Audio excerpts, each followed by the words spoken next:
I hate that. Sit down. That's my favorite thing, being in the spotlight like that. But I appreciate it. Thank you. Welcome. If you weren't here last week Michael spoke to the men of the house, and I'm going to speak to the women. But men, you're not off the hook, because I think I may have a word for you today too.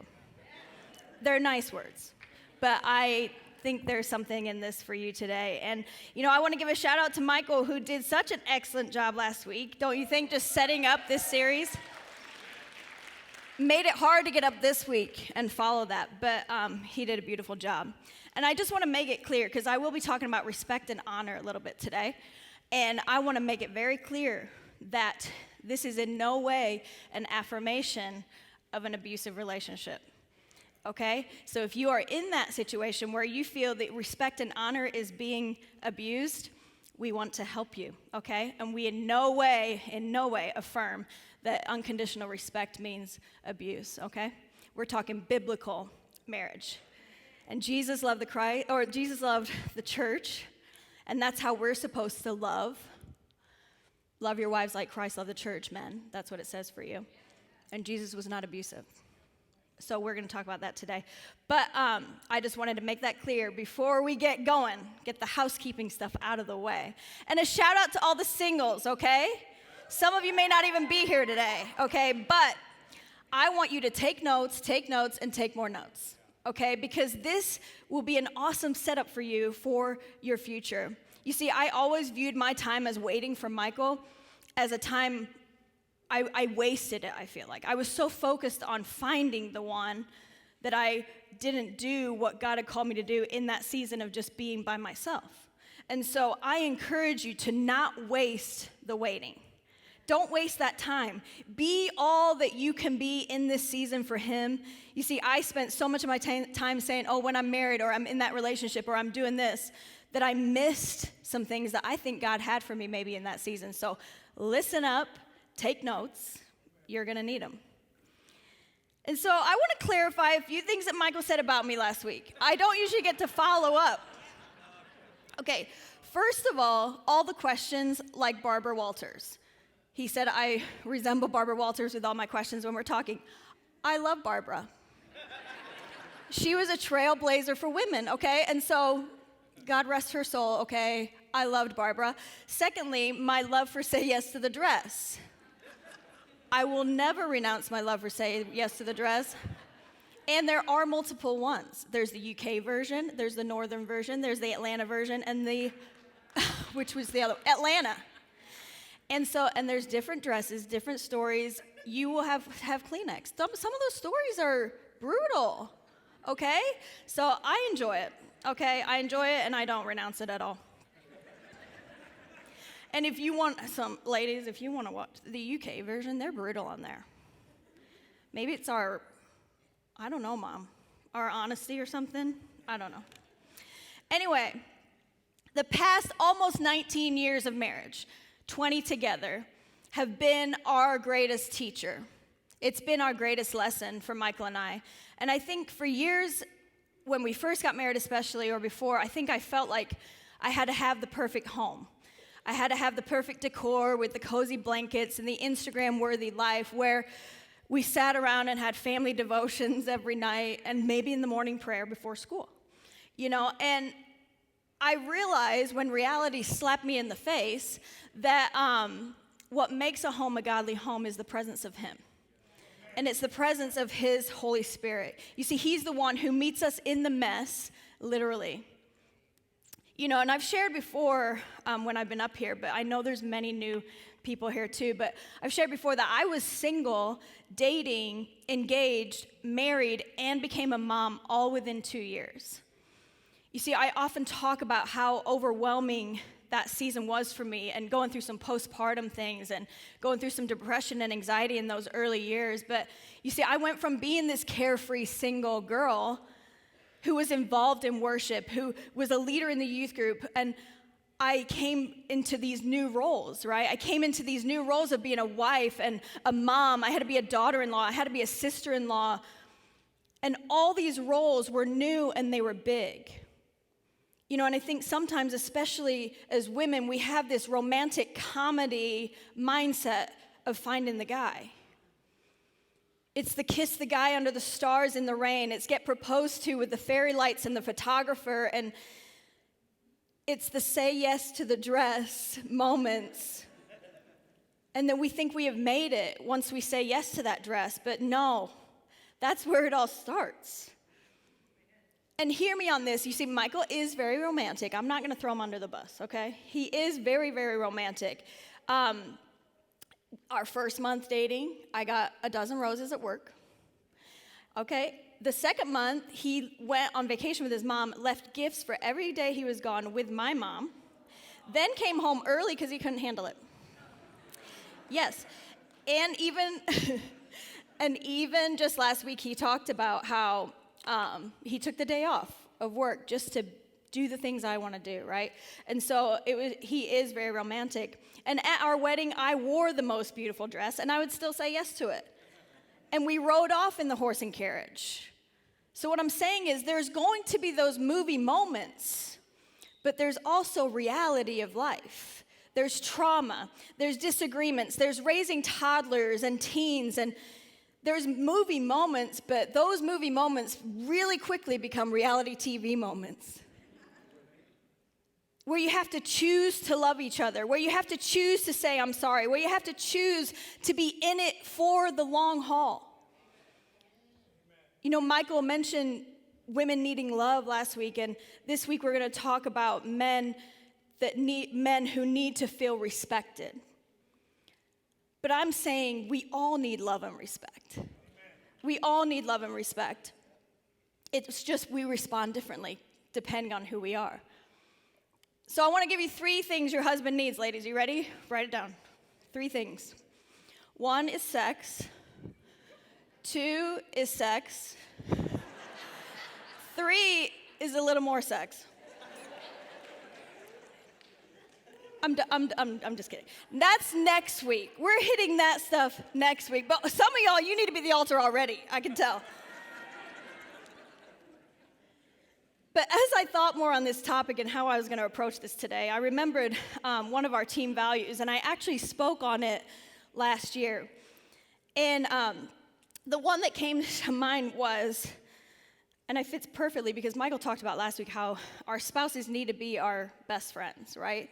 And I talked about it about friendship in general, not about marriage, but I talked about friendship in general. So I wanted to take this value again and kind of talk about it today. So it's honor continuously, celebrate constantly, and laugh consistently. The common thread through these things is continuous, which means without stopping, steadily without interruption, constantly, which is endless and always, consistently, which is usual and common. You see, the common thread there is it should be something that's consistent in our marriage. These things should be evident and seen in our marriage: honor, celebrating, and laughter. Is the trial going to come? Yes. Is the pain going to come? Yes. Are the hurts going to come? Yes. But I believe if you choose to make these things consistent in your life and in your marriage, you will see change. So the first one, honor continuously. Honor, the definition of honor is high respect or great esteem. You see, I think a great scholar named Google once said this. What is the difference between honor and respect? What is their main difference? They both indicate admiring someone and giving someone or something value and importance. However, respect is not as strong as honor. Respect is praising someone, whereas honor is more about how someone is highly important and has a good reputation. You see, love and respect, both important, but it's deeper than that. It's honor. You see, respect is about more what they do. Honor is about who they are. Respect calls them out, and honor calls them up. I often talk about the love languages. It was my favorite book to read when we were dating. And I've definitely implemented that book into our marriage. And if you have not read it, I encourage it. It's by Gary Chapman. But I think every couple should read it to kind of understand how each individual wants to be loved. Take the quiz and see what your love language is. You may not even need the quiz. These are the 5. So there's words of affirmation, acts of service, quality time, gifts, and physical touch. You see, one of Michael's top ones is acts of service. Most men's have physical touch up there too. But his is acts of service, and mine is words of affirmation. You see, it's common knowledge that I don't love the domestic life, okay? I have a clean house these days, okay? Don't get me wrong, but we've talked about it before. That darn bathtub. I can't get it clean, so then I just don't. I just can't get that. So I've been like Googling, TikToking, and all the things. So one day I was like, I'm gonna do it. I'm gonna find whatever this scrubby thing is, and I'm gonna try it. So I did. I cleaned that tub, got it looking so good. Michael comes home, sees it, and he's like, babe, man, that tub looks so good. Wow. And he complimented me. It feels so great. My love language is words of affirmation. His is acts of service. In that moment, we were speaking each other's languages. And we've had to learn this. Through the early days, that tub would stay gross and he wouldn't say anything. But all that to say, that's an example of respect. Acknowledging what I did and him responding with words of affirmation. But lately, though, I've sat here and listened to him talk about how when I've complimented him on how he spoke to Liam in a situation, or when I complimented him on driving better when I'm in the car, or just honoring him in general. When I hear him say those words up here, when I've said those, it's never been this like, let me sit down and just tell you, you just did so amazing. It was just a passing thing that I noticed, and I said it. I saw it and I said it. And I realized that I can respect him by saying, thanks for doing the laundry, babe, or he will say, thanks for doing the laundry, babe. But the thing that brought him higher and called him up was me honoring those things, the things that I noticed that were character development, the things that are making him a better husband and a better father. Those were the things that I was calling out, not necessarily just what he does. And I think we see how spouses pull away from families because the love and the honor is seen by others, but it's dismissed by the people closest to them. Other people outside the home will honor them before the people within the home. You see, Jesus faced this himself in his own hometown. People not seeing him for who he truly was. Jesus dealt with dishonor. And Matthew 15:53 through 58 says this. When Jesus had finished telling these stories and illustrations, he left that part of the country and he returned to Nazareth, his hometown. When he taught there in the synagogue, everyone was amazed and said, "Where does he get this wisdom and power to do miracles?" Then they scoffed. "He's just the carpenter's son. And we know Mary, his mother, and his brothers James, Joseph, Simon, and Judas. All his sisters live right here among us. Where did he learn these things?" And they were deeply offended and refused to believe in him. Then Jesus told them, "A prophet is honored everywhere except his hometown and among his own family." And so he did only a few miracles. He did only a few miracles there because of their unbelief. You see, the people close to him refused to see what God had sent him to do. It says he only did a few miracles there because of their unbelief. Listen, ladies, imagine what God could do, and men as well. Imagine what God could do through your spouse if you just believed in them instead of belittling them. Comments like, "Well, we'll see how long this lasts," or "I've heard that before," or "You always say that," or "You never do this." The belittling of them instead of the believing in them. And you say, "Rachel, you don't have to live with them. Well, guess what? Michael and I lived with them for years, us, and still do some days. Just two people trying to figure out. We're trying to learn as we go every day.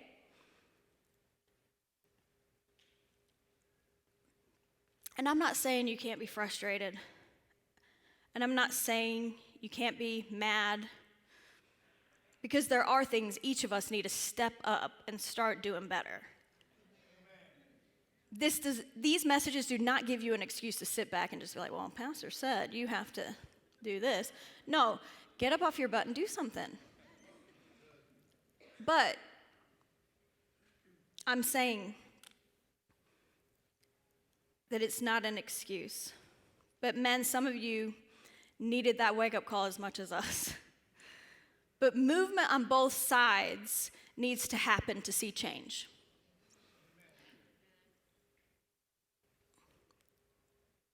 Michael talked to the men last week, and women, when you start respecting, which is complimenting and appreciating, it may be just the tiniest little thing, but look for it. Maybe he picked the sock up off the floor this time. That would be me in our marriage. But start small. Send an encouraging text. Ask them what their dreams are. Therapy, ladies, might be the best investment in your marriage. I'm not talking couples therapy at this point. I'm saying go by yourself for a while. It may be the greatest thing you can do for your spouse. Yes, we can bring the spouse in later, but go by yourself first. Get some counsel. And start to honor. Just see them. Just see them. See what attracted you to them in the first place. Call that out in them. Watch them become an even better version of themselves because honor has become a continuous thing in your marriage.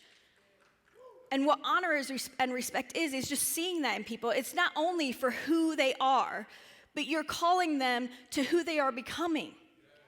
We all are. We're all a work in progress. But calling that out before you even see it, calling out the potential in them before you even see it. The next one is celebrate constantly. You see, this is something Michael is so great at. I've talked about that before. I know he said I like to celebrate things like when he got his doctorate, but I learned some of that from him. He likes to celebrate everything. If our boys have a good game or the music concert you have to endure every quarter, we go and celebrate afterwards. Or the birthday traditions, when you're taking Liam to McDonald's for his McMuffin with the candle in it every year because that's what he's always done. We celebrate the wins with church staff. We get a party every time there's a win within this church because Michael knows how to celebrate. And I know a lot of people's stories here, and I've watched you pray for the things that you have, myself included. But so easily we start complaining about the things that we prayed for. And so easily we can forget the goodness of God. You see, the Israelites did it in the Old Testament. God freed them from being slaves. He sent manna from heaven, water from a rock, and the moment they were hungry, they forgot all of it. They even said, oh, well, maybe we should just go back. It was better food back there, I think. And sometimes we get that way. Maybe I was better off single. And the disciples, they forgot easily too. In Matthew 16, 7 through 10. As they began to argue with each other because they hadn't brought any bread, Jesus knew what they were saying. So he said, you have so little faith. Why are you arguing with each other about having no bread? Don't you understand even yet? Don't you remember the 5,000 I fed with 5 loaves and the basket of leftovers you picked up? Or the 4,000 I fed with 7 loaves and the large basket leftovers you picked up? You see, the disciples were complaining and they had just witnessed a miracle. And so often we start complaining, but we forget that God has brought these things into our lives. These are blessings, and we just start complaining. So I'm asking you, are you celebrating or are you complaining? how many times do we do this? We see God do something in our spouse, and the moment we fail each other, we start complaining. We throw up our hands and say, see, told you it wouldn't last. Maybe we should have separated. This is never going to work. Things are never going to change. And we focus on the one thing they didn't do over all the good that God has started to do. So are you celebrating your spouse? Are you celebrating each other when you make it another year? Go and celebrate. Are you celebrating when your baby slept through the night? Celebrate together. Are you celebrating when your toddler goes potty? Are you celebrating when the kid makes the basket at the sports game with two parents that are not athletic at all? That's us. We celebrate the teen that once had a relationship with us, even though they say they don't. Celebrating handling conversations better than we have in the past. Are we celebrating those little wins? The growing, are we celebrating the growing in our relationships? Celebrating, growing, and continuously growing into the spouse that God would have us be by implementing it all. You see, I've heard a few men have stepped it up this week. Patrick Coyle. After listening last week, Patrick's had dinner on the table every week, or every night. He sure has.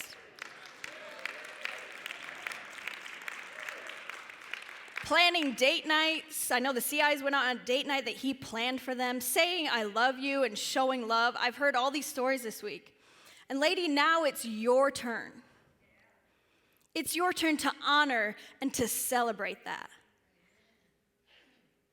You see, I think men get stuck in a routine of the mundane of work, and the complaining from us just becomes like a white noise or a drip.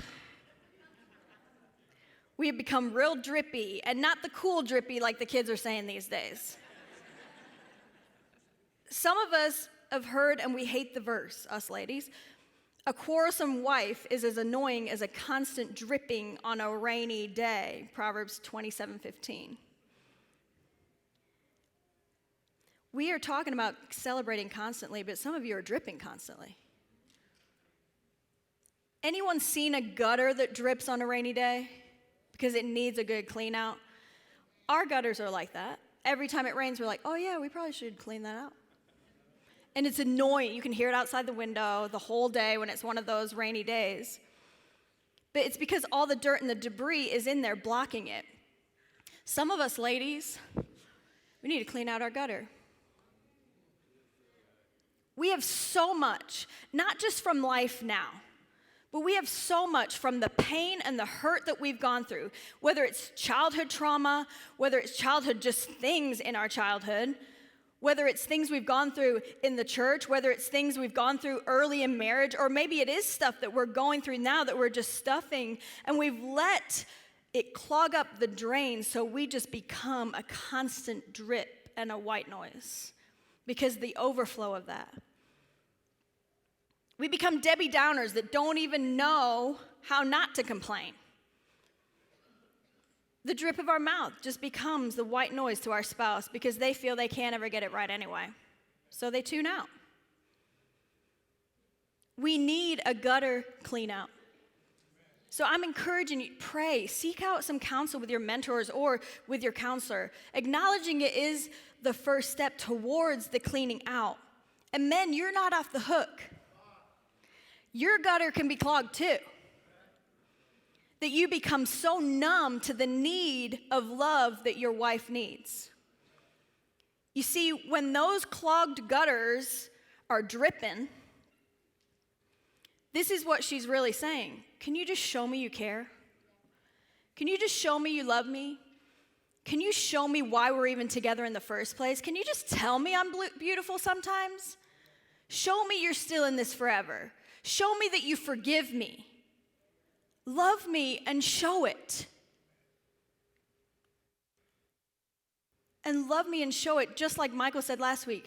Be close. Let's communicate. Show me you're committed. That's what she's saying. That's what the drip is saying. So let's believe over belittling and start believing in your spouse. The way some of us talk about our husbands is not oozing the fruits of the Spirit. It oozes resentment and bitterness. But let's celebrate over complaining, even the little things. One thing that first attracted me to Michael was his sense of humor. You guys have experienced that here on a Sunday morning. And so laugh consistently is something that has been a part of our marriage. When we first met a young adult group, at the time, they decided to go to a movie one night. First of all, I knew something was up when a guy I was sitting next to went to get popcorn and Michael hopped in his spot. I was like, okay. I was not interested at this point. And then the movie started. I'll say, the movie was Bruce Almighty, okay? It's an oldie. But the movie started, and there was this part in the movie, and Michael got so tickled. And he started this laugh that now anyone close to him knows is the seal laugh. It comes out every once in a while, but he can't breathe. He's talked about his asthma. He can't breathe, and he has to remove himself from situations. But this happened in that movie, and I was like, Pastor Dana's experienced it. We went to Hibachi. I'm telling the story. We went to Hibachi restaurant for a pastor's lunch one day. And okay, they have fountains in these hibachi restaurant. This hibachi restaurant had one, but it was flush with the floor. I will say that. It was flush with the floor like a moat. Okay? Pastor Dana did not see that. And she just stepped right into Michael lost it. He could not control it. There was no one in the restaurant. It was right after COVID and no one was eating out. He had to remove himself, go outside and get himself together while Dana's drying out her feet at the restaurant. Poor Dana. And he could barely breathe. But his laugh was contagious. And at the time in that movie, it actually made me feel more comfortable around him. You see, he has a way of making me laugh like no other. But I talked about this last year a little bit, but we as Christians, especially if you've been in this for a while, we get so miserable. Rigid, religious, self-righteous, and downright miserable. And I don't know about you, but there's nothing worse than a miserable Christian. You only have to scroll Facebook and Instagram to know where the miserable Christians are. They're always picking fights with everybody. And Michael's talked about my face very often. And it always looks like I can be miserable or mad. He calls it resting blessed face. I am actually not really that miserable. It's just my face. And you haven't offended me. I'm not mad at you. I'm just getting that out of the way. She doesn't like me. I like you. You see, we preach the joy of the Lord is our strength. And we are blessed and highly favored, yet what we portray is mean and miserable. You see, Jesus himself had fun. He attended weddings. The first miracle was at a wedding. He ate dinner with friends. He had fun. You see, laughter can tear down barriers. Laughter can connect people. Laughter is contagious. It was interesting this morning during the huddle. Tim Dawson did the huddle this morning, and he did this whole little devotional. It was a last-minute thing, and it was all about laughter. I'm like, little does he know. We're talking about that today. You see, God created laughter. He created us in his image. So when I think about that, and I think about the laughter that he has given us, and the joy that he has given us, and that we're created in his image, he created laughter. There are several studies out there that say laughter can lower your blood pressure, reduce stress, increase endorphins, soothe tension, and improve your mood. Some of us need to start laughing just for your health. You want to lower that blood pressure, start laughing. You want to reduce stress, start laughing. And friends, a lot of us need to stop fearing the future and start laughing at what God has for us in the future. If the studies are true, that a lot of marriages, then a lot of or if the studies are true, what I just said about blood pressure and all of that, then a lot of our marriages need more laughter in them. Proverbs talks about laughter. The Proverbs 31 woman. Proverbs 31:25, she is clothed with strength and dignity, and she laughs without fear of the future. Ladies, we may not make our own bedspreads, like Proverbs 31 says, or make breakfast before dawn, but we sure can clothe ourselves with strength and dignity any time of the day. And we can laugh. We can laugh at the things to come, even if it's hard. You know, I've been reading a different Bible plan this year, and I know some of you have joined on the chronological one. I did a different one last year, but I'm doing the chronological Bible plan. And so we just got done actually reading Job this week. Poor Job. I mean, here is his story in a nutshell. He was very wealthy, living in the land of Uz with his large family and extensive flocks. He is called blameless and upright, always careful about doing evil. And then one day Satan appears before God of heaven.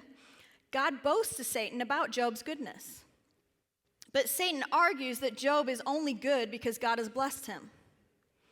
Satan challenges God that if given permission to punish the man, Job will turn and curse him.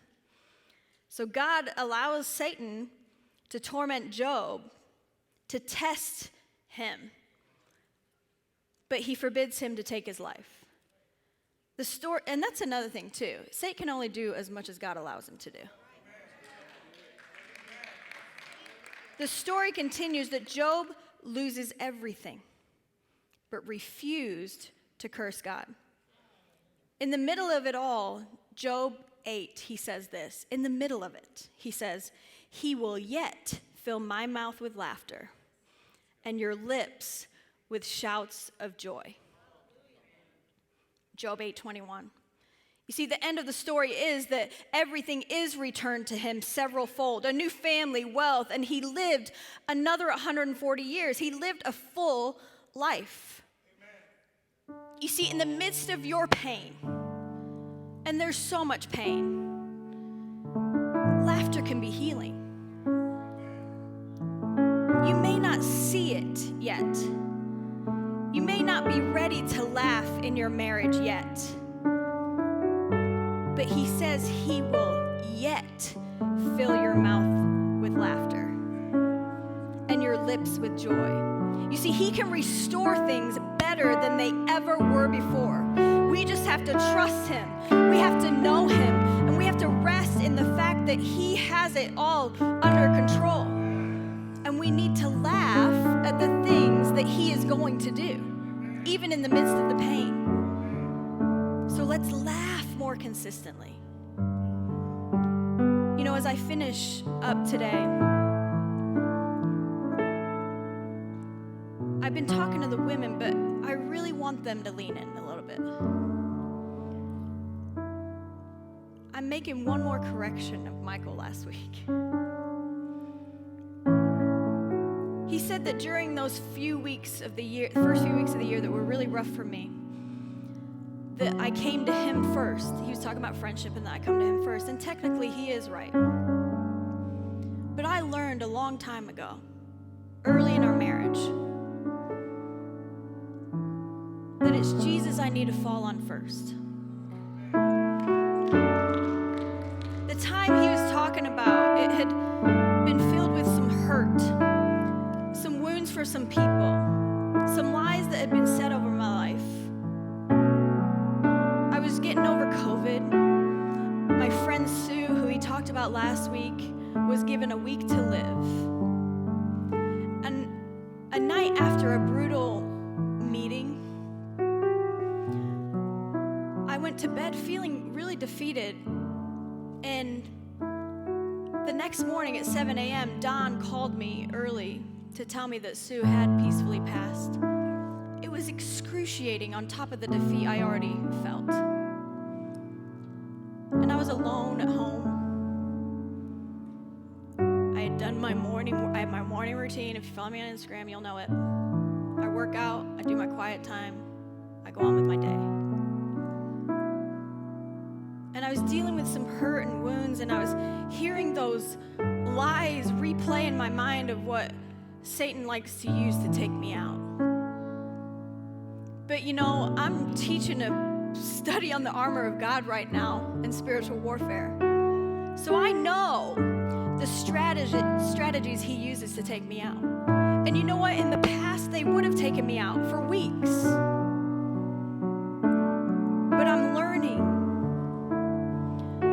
So I had worked out and sat down to do my Bible reading, but I just found myself weeping, mourning, weeping, hurting,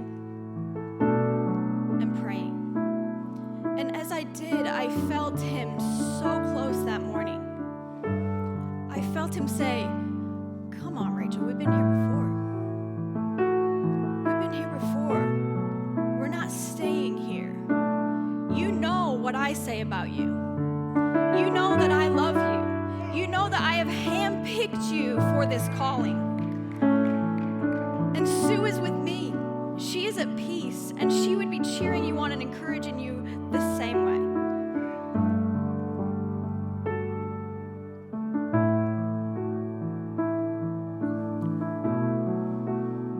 You see, nothing can stop the plan of God for your life. People tried. But here I am, called and chosen, and he had to remind me of that. I felt him say, "Lay back. Rest in me, fall into my grace. Let me hold your heart as you pull yourself up out of this.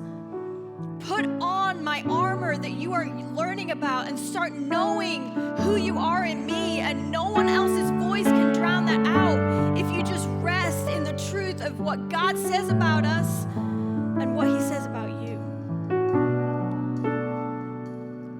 Then I called Michael. After that, that's when I called Michael. So many years I fell on Michael for everything. You see, ladies, we want them to be our rock, and we want them to be our stability. We want them to complete us like the romantic comedy movies, "You complete me." But Jesus is the cornerstone. He's the one that makes me steady. He's the one that completes me, and Michael is the one that compliments me.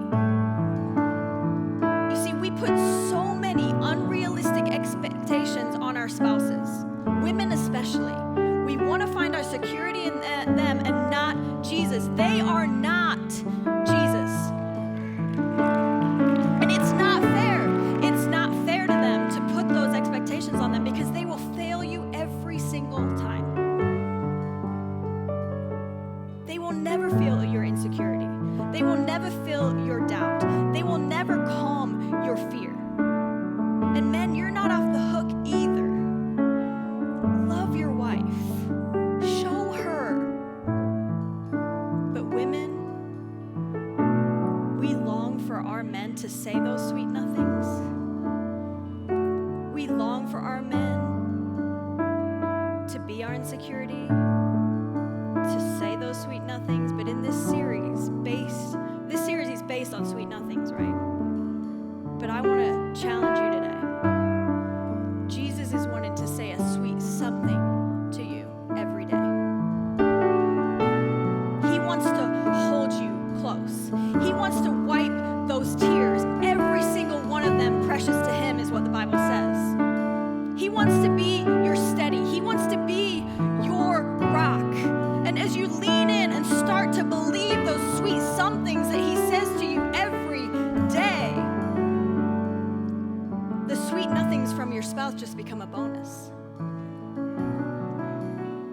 ladies, it's your turn. It's your turn. Are you ready to honor? Are you ready to call them up? Are you ready to celebrate them? And are you ready to laugh at what's to come?